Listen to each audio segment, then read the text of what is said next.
Aquí en este ejemplo le he puesto una fotografía que he desenfocado, pero realmente lo que está ocurriendo en cualquier imagen que hagamos delante y detrás de lo que hemos enfocado, lo que está ocurriendo es ese efecto, como hemos visto en aquella diapositiva anterior, que lo que está delante se desenfoca y lo que está detrás se desenfoca, solamente está enfocado ese punto. Entonces, claro, ¿qué ocurre? Cuando nosotros utilizamos el diafragma es el limitador de entrada de luz, pero es con el que vamos a controlar la profundidad de campo que conocemos, o sea, cuánto va a quedar enfocado delante, cuánto va a quedar enfocado detrás del punto donde hemos puesto el foco. Nos interesa que quede muy desenfocado, nos interesa que quede totalmente nítido. Bien, esto lo vamos a conseguir con el uso del diafragma, porque aparte de su utilidad para controlar la entrada y salida de luz, salida no, pero la entrada sí, lo único que vamos a conseguir además es que podamos controlar el tamaño de esos círculos que forman la imagen. Vamos a conseguir controlar qué diámetro van a tener esos círculos. Esos círculos son los que nos va a determinar la profundidad de campo. Aquí veis que una imagen formada por círculos grandes, o sea, el máximo diámetro de la lente, realmente hacen un cono que es muy abierto para converger en un punto, con lo cual enseguida que nos separemos del punto donde hemos enfocado, esos círculos son muy grandes. El hecho de que esos círculos crezcan por encima de cierto diámetro, resulta que ya vemos el desenfoque. O sea, que el diámetro del paso de los haces de luz a través de la lente van a determinar precisamente el tamaño de lo que se conoce como círculos de confusión. Los círculos de confusión, una de las primeras cosas que tienen es que su propio nombre confunde. Confusión. Ya está. Cuando realmente se podrían decir los círculos de nitidez, porque van a ser de confusión. De confusión deberían ser solamente, creo yo, en el momento en el que están fuera del rango por el cual nosotros tenemos una capacidad de nitidez. Mientras estén dentro de ese rango son de nitidez. Pero bien, son círculos luminosos, son círculos de proyección cónica que van a un punto y se le llaman círculos de confusión. Ya veis en el dibujo que el hecho de poner un diafragma realmente lo que está haciendo es que esos rayos de luz se hagan cada vez más estrechos. El hecho de que se hagan más estrechos hace que lleguen al interior de la cámara también mucho más estrechos. Esa estrechez que va ganando, lo que va a hacer es que vamos a ir ganando en profundidad de campo que se conoce, o sea, lo que vamos a tener enfocado delante y detrás del punto donde realmente hemos puesto el foco. El tamaño de los círculos de confusión tenemos que verlo de dos formas. Una, cuando ya tenemos la copia en la mano, con lo cual tienen un diámetro, como hemos dicho, 0,25, o sea, circulito para verlo a 25 centímetros de distancia, y ojo, y una copia de 10 por 15, perdón, de 15 por 20.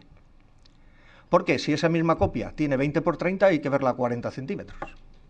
O sea, ¿por qué? Pues porque, como habéis visto en una diapositiva anterior, realmente el ojo, la capacidad de visual del ojo es de un cono también de luz, como el que se forma en el interior, pero de la cámara, pero de 3 minutos de arco. O sea, es una cosita muy finita, pero que también se va proyectando y abriendo. Entonces, claro, una cosa que tenemos aquí que no sea nítida, según nos vamos alejando, nosotros ya la vamos a ver con cierta nitidez.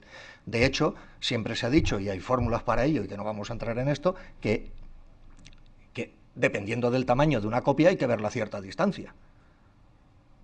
Porque si no, no estamos viendo la foto, podemos ver otras cosas. Conozco mucha gente que para ver una foto de 30 por 40, 40 por 50 se pone a 5 centímetros. No sé lo que quieren ver, sí sé lo que quieren ver, pero no ven la foto. O sea, hay gente que, en fin, muy loable, pero yo lo siento mucho, pero yo quiero ver las fotos. Entonces, para ver una foto hay una distancia en función del tamaño. Y todo esto está en función de esto que estamos hablando, de los círculos. Una nota, en realidad lo que está hablando José Manuel es del bokeh. Sí, sí, sí, sí, sí, sí. El bokeh es un término japonés que significa desenfoque. El bokeh es que como ahora ya no vale nada dicho en castellano, que ahora todo hay que decirlo en otro idioma, pues en fin, el bokeh es una cosa que todos hemos sabido, que si utilizábamos un objetivo de esta manera, el desenfoque lo hacía de esta forma, y si utilizábamos un objetivo que el diafragma era de la otra, pues hacía de esto. Y si en vez de ese objetivo utilizábamos una lente catadióptrica, ¡ay, el bokeh, qué bonito! Hace unos circulitos. Bien, bokeh. Bien, vale, bien. Yo soy una persona que soy muy respetuoso con mi cachondeo contra esta historia de que todo hay que decirlo en un término extranjero para que suene mejor. Bokeh significa desenfoque, ¿eh? O sea, no... Y además se escribe bok, o sea, B-O-H-K, o sea, una cosa muy divertida. Pero en fin, yo me voy a morir todavía siendo de mi idioma y ¿qué vamos a hacerle? El bokeh, sí. Bien, todos nos ha gustado mucho qué tipo de desenfoque daba una lente u otra. Y todo estaba en función realmente de la forma que tiene el diafragma, ¿eh? Y bueno, ya la distancia focal, eso ya es otra historia, ¿no? Ay, señor. Sí, no, es que ahora todo para que suene bien tiene que tener un nombre en inglés o en donde sea. Bien, el hecho de que hablamos de que un objetivo, según vamos diafragmando, o sea, cerrando el paso de luz, nos va a permitir conseguir una mayor profundidad de campo, o sea, una parte enfocada por delante y por detrás de el sujeto que hemos fotografiado, esto nos lleva a un concepto que ahora, pues, difícilmente se utiliza, aunque a lo mejor él sí que lo utiliza, que es el concepto de la hiperfocal. Vamos a ver, la hiperfocal era la fórmula de trabajo de todo fotógrafo de reportaje antes de que aparecieran las autofocus y antes de que aparecieran todas las filigranas que tenemos ahora. Yo estoy convencido que el 99% de los fotógrafos que tenemos ahora mismo de reportaje y de prensa les quitas el autofocus y se pegan un tiro. Sin embargo, antes resulta que no existía el autofocus, no existían ni siquiera los telémetros y sin embargo la gente hacía fotografías enfocadas. Existía y existe el concepto de la hiperfocal. La hiperfocal no se trata ni más ni menos que nosotros sabemos que enfocando al infinito, a lo más lejano que podemos, esos círculos de confusión van a formar una imagen nítida desde el infinito hasta X distancia más cerca de nosotros. Con esto que se sabía, que teníamos un campo en el que todo iba a salir nítido. Entonces, trabajar a la hiperfocal, ¿qué era? En función del diafragma, se sabía, por unas tablas que tenemos y que tendréis, y si no las localizáis, porque en internet está todo, afortunadamente, nosotros vamos a saber cuál es esa distancia hiperfocal. Entonces, un objetivo te decía, pues este objetivo enfoca a infinito y enfocando a 10 metros, todo lo que haya de 10 metros a infinito, nos sale nítido. Entonces, el fotógrafo, ¿qué hacía? Cogía y enfocaba la cámara a 10 metros, no a infinito, sino a 10 metros. Y entonces, ¿qué conseguía? Que la mitad de esa distancia por delante ya le salía enfocado. O sea, enfocando a 10 metros con ese diafragma, tenía enfocado desde 5 metros hasta infinito. Si cerrabas el diafragma más, resulta que te decía, no, la distancia hiperfocal con este diafragma más cerrado es hasta 5 metros. El fotógrafo cogía y ponía el enfoque a 5 metros. Y entonces tenía enfocado desde 2,5 metros hasta infinito. Y entonces, de esta forma se podían los fotógrafos permitir el lujo de hacer fotografías sin tener que meter el enfoque, sin tener que coger y decir a ver cuántos metros tengo de aquí a aquí y ponerlo en la máquina, porque las máquinas lo único que tenían era una escala de metros para poner. ¿Comprendéis cómo se han hecho las grandes fotografías de reportajes, por ejemplo, de la última guerra mundial? Extraordinarias. Ahí no había nadie que tuviera un autofocus, ¿eh? Entonces, la comodidad nos hace a veces un poco... pero por eso digo que muchísimos les quitan el autofocus y la hemos hecho. En mi época estaba muy extendida la creencia de que si ibas a fotografiar paisaje, ya en casa ponías el enfoque infinito. Pero luego resultaba que a 10 metros ya tenías elementos y que no conseguías tenerlos nítidos ni siquiera F22 y F16. Sí, sí, no, pero es que, vamos a ver, aquí lo que ocurre en esto, como en todo, es que hay mucha gente que oye campanas y luego de una campana te hace una sinfonía. Dice que la ha oído, además. No, hay conceptos que son muy claros y que, vamos a ver, por suerte o por desgracia, para todos los que estamos aquí puedan ver esto o puedan recogerlo, todo esto, el que más interés tenga, va a entrar a las fórmulas físicas y matemáticas. O sea, esto no es una cosa que nos inventemos nadie de los que estamos aquí. O sea, esto tiene sus fórmulas y tiene su matemática y está clavadísimo. Hasta tal extremo que estamos hablando de los círculos. Estos circulitos que nos van a formar la imagen, pues tienen una fórmula que podemos resumirla muchísimo a que el tamaño máximo que puede tener ese circulito cuando llega al sensor, está en función de la diagonal del formato que utilicemos. Ni más ni menos que porque un formato pequeño se tiene que ampliar más, un formato grande se amplía menos. O sea, que todo está en función de un tamaño. Entonces, la casa Zeiss, Carl Zeiss, digamos que sobradamente conocida por su calidad óptica, su fórmula era dividir la diagonal del formato por 730.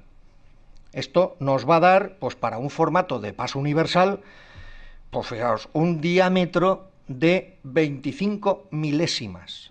Ese es el diámetro que tiene que tener máximo, el punto de luz que llega al sensor, el máximo, para que sea reconocible por nuestro ojo como nitidez, como imagen enfocada. Lo que ocurre es que se ha ido extendiendo mucho más una fórmula que tengo entendido que si no la puso Canon, por lo menos la está utilizando, creo que la puso Canon, no pondría la mano en el fuego, que es dividir por 1500. Digamos, se le ha dado un poco más de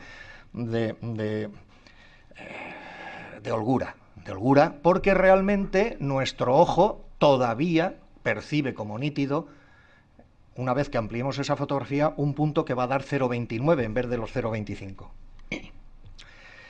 Esta misma fórmula, daos cuenta que si en vez de utilizar un paso universal, o sea, un full frame, vamos, ya utilizo hasta el lenguaje extranjero y todo, es un formato completo. Si utilizamos el APS-C, realmente lo que para el formato completo sería 0,29, para el APS es 0,20. Aquí, daos cuenta que no sé si me adelanto, pero si me adelanto mejor, daos cuenta que aquí va a entrar el concepto que apareció algún día que a muchos nos daba risa, pero luego lo pensé y dije, cállate la risa. ¿Os acordáis cuando aparecieron los objetivos digitales? Y yo decía, ¡anda! Un objetivo digital, esto ya sí que es nuevo. O sea, ¿dónde está lo digital en un objetivo? Una mala etiqueta. Pero realmente, esos objetivos digitales que se dice especial para digital. El objetivo especial para digital no es ni más ni menos que es un objetivo que está construido pensando en el formato APS-C. Un objetivo que está pensado para el formato APS-C, la lente forma unos círculos cuyo diámetro es menor que el objetivo que está pensado para el formato completo. Sencillamente lo vemos en la fórmula. La fórmula sencillamente está pensada para la diagonal del formato. Daos cuenta que una compacta de más o menos 9 milímetros de sensor es 6 milésimas. El máximo, daos cuenta, el máximo, cuando realmente 0,30 milésimas para un formato grande. Entonces, claro, la construcción de los objetivos que se hacen específicos para ese formato, lógicamente van a dar un mayor rendimiento en ese formato que si se utiliza un objetivo que está pensado para 35 milímetros. Al igual que si hacemos un adaptador y ponemos un objetivo que esté pensado para una Hasselblad, por muy bueno que sea el objetivo de Hasselblad, está pensado para un formato de 6x6. Entonces sus círculos de confusión son más grandes. ¿Qué ocurre? que nuestra capacidad visual va a determinar antes el desenfoque que en un objetivo que esté pensado para ese formato. Esto tiene relación con el 4/3, por ejemplo, que tiene objetivos que están estudiados para ese formato. O los objetivos que se compran para el formato APS-C, que, salvo que nos quieran engañar, cosa que las marcas serias no se pueden permitir el lujo de hacer, están pensados no solamente para que cubran solamente ese formato, sino están pensados también para que la definición, la nitidez le correspondan a ese formato. Entonces, este es el concepto ese del objetivo digital. Pues claro, un objetivo digital, pero ¿dónde está lo digital aquí? Si es una cuestión física, si esto es absolutamente, llamémosle, analógico. O sea, no es una utilidad el decir que es digital. Lo que pasa es que supongo que habrá que decir alguna etiqueta